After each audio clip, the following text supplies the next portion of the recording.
Site area के अंदर एक ब्लैक स्पॉट था, वहाँ पे हमारा सेंटर वो तोड़ दिया गया।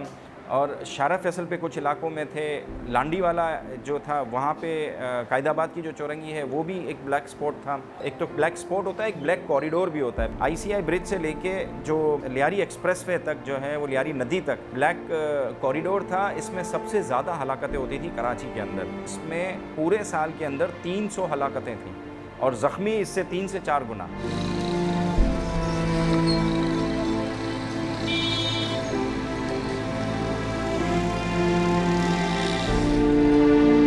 कराची के 2 बड़े एरियाज़ जो हैं वो राब्ते से हमारा जो अपना इंटरनल जो कम्युनिकेशन था VHF का, उससे जो है वो रेडियो कम्युनिकेशन से मुनक़ता हो गए। नॉर्थ नाज़िमाबाद से शुरू होता है, वो पूरा न्यू कराची तक जाता है। शारा फैसल से शुरू होगा और ये पूरा गगर फाटक तक, बल्कि घारों तक जो है वो हमारा पूरा इस पट्टी के अंदर नेटवर्क टूट गया, जिसकी वजह से कराची की मैं समझता हूँ कि 50% आबादी जो है वो हमारे नेटवर्क टूटने की वजह से हमारी रीच से बाहर निकल गई।